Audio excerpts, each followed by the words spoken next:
call on states and federal government to employ trained and qualified guidance counselors in public schools to serve as foot soldiers in the fight against vices in Nigerian schools and the larger society.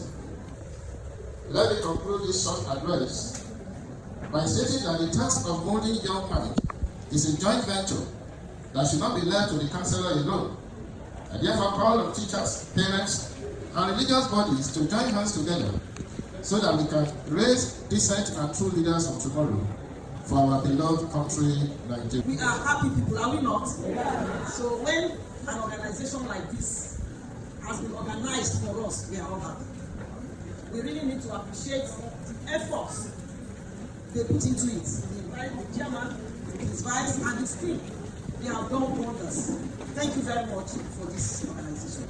My esteemed members of Edo CASSON, thank you so much. Your support has been too massive to describe in words.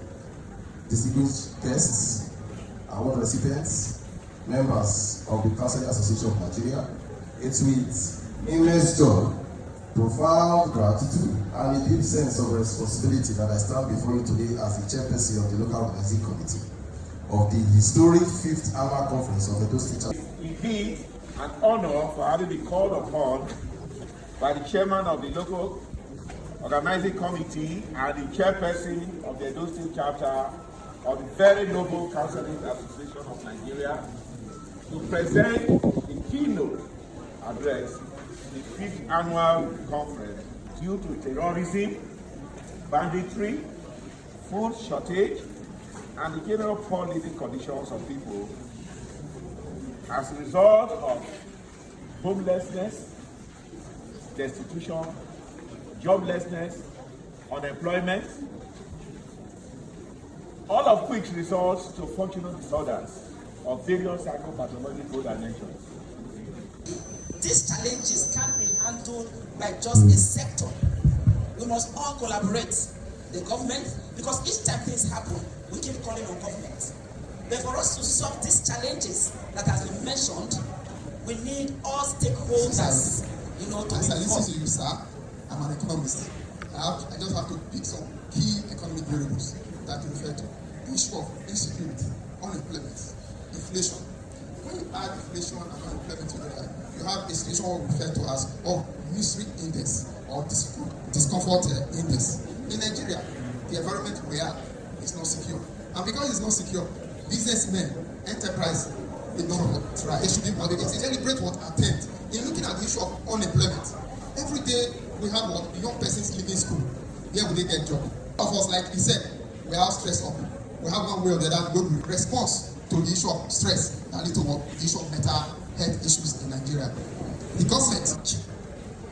I really appreciate the speaker. You did so well.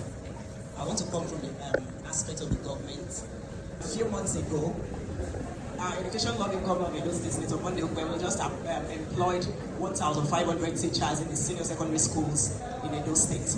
We actually employed 5,000 teachers, and we ensure that every school, as far as senior secondary school in Edo State, now have the guidance and counseling. As a way of policy, when government schools set the blade, we find that you can compel even private secondary school proprietors to also employ counselors in their schools. Because what we are talking about is a matter of trying to nip in the bud these occurrences, bullying, cultism, drug abuse. So it becomes very important for counselors to be available in different secondary schools. They serve as foot soldiers. They are the ones who meet in the various schools to say, we want to work with you. If you see most of us, we work in different settings, but they are always on ground to know exactly what is happening. So directly I want to say thank you. Please convey our deep appreciation to the permanent secretary, all the other chairmen, and His Excellency, our executive governor, that we really appreciate what he has done. So we've all been asked to talk from this side. I want to congratulate you, sir. That was beautifully presented. And when you talk of mental health, we are all involved. You'll find that even a baby that is not yet up to 1 year old suffers from mental health. Because once they are frightened and they start crying, It's a form of mental health.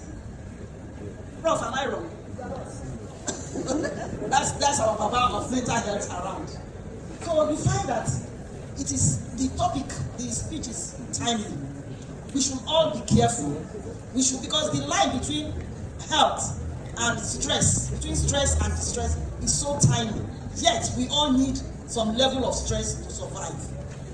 We need some level of stress to function. We need some level of stress to do any activity. But when it becomes too much, then it becomes a problem. Thank you very much. I bring you very strong fraternal greetings from the Department of Mental Health, University of Benin Teaching Hospital.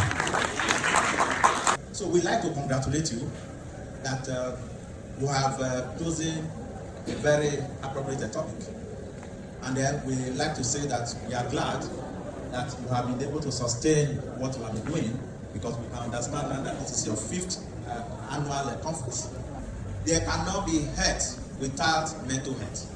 And that is why we must reiterate here the definition of health by the World Health Organization, which states that health is a state of physical, mental, and social well-being of an individual, and not merely the absence of disease.